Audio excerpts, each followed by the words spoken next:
Telangana CM Revanth AP CM Jagan బాటలో నడుస్తున్నారా అంటే అవుననే సమాధానాలు వినిపిస్తున్నాయి.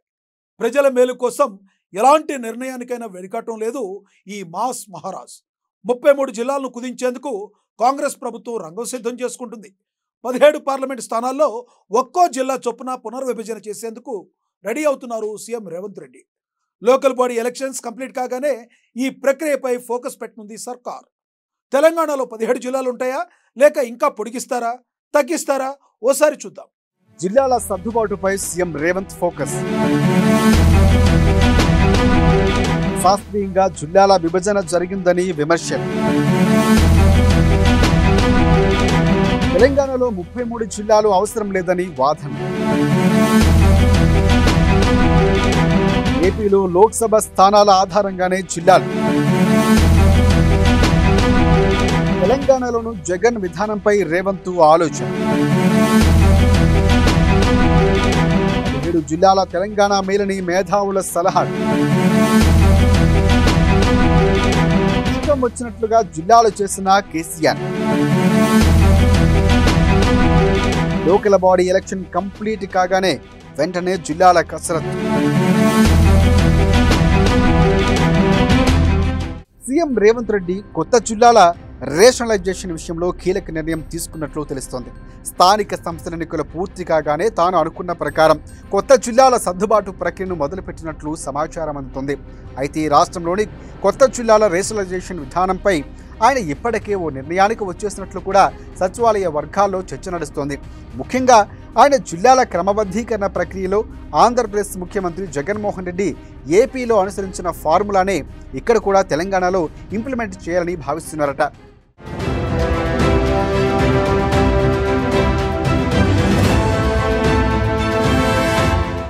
ఏపీలో గతంలో 13 జిల్లాలు ఉండగా జగన్ సీఎంగా బాధ్యతలు స్వీకరించిన తర్వాత వాటిని దాదాపు లోక్సభ నియోజకవర్గాల వారీగా జిల్లాలుగా విభజించారు.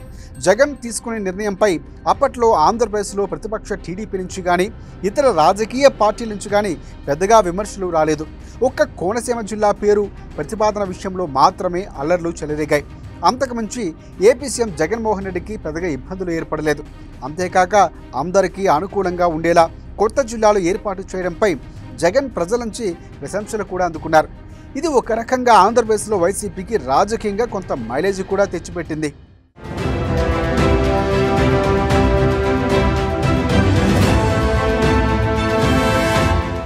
ఇక తెలంగాణ విషయానికి వస్తే ముఖ్యమంత్రి రేవంత్ రెడ్డి కూడా ఇక్కడ జగన్ ఫార్ములానే అమలు చేయాలని ఆలోచనలో ఉన్నట్లు తెలుస్తోంది.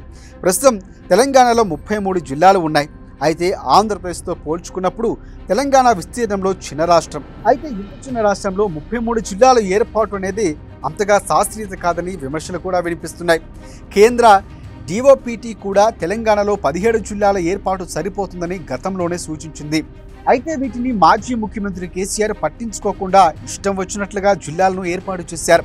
ఈ నేపథ్యంలోనే స్థానిక సంస్థల ఎన్నికల తంతు పూర్తి కాగానే వెంటనే జిల్లాల సర్దుబాటు ప్రక్రియను మొదలు పెట్టాలని సీఎం రేవంత్ రెడ్డి భావిస్తున్నారు. ఏపీలో జగన్మోహన్ రెడ్డి దాదాపుగా లోక్సభ సెగ్మెంట్ల వారీగా జిల్లాలు ఏర్పాటు చేసినట్లే తెలంగాణలో కూడా ఒక్కో లోక్సభ నియోజకవర్గాన్ని ఒక్కో జిల్లాగా చేయాలనే ఆలోచనలో రేవంత్ రెడ్డి ఉన్నారు.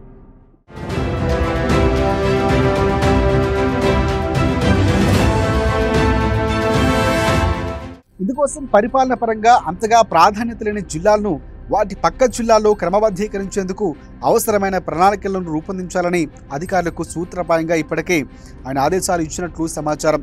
లోకల్ బాడీ ఎలక్షన్స్ కంప్లీట్ కాగానే వెంటనే వీటిపై సీరియస్గా నజరు పెట్టి కొత్త జిల్లాల రేషనలైజేషన్ ప్రక్రియను పూర్తి చేసే విధంగా అడుగులు వేస్తున్నారు.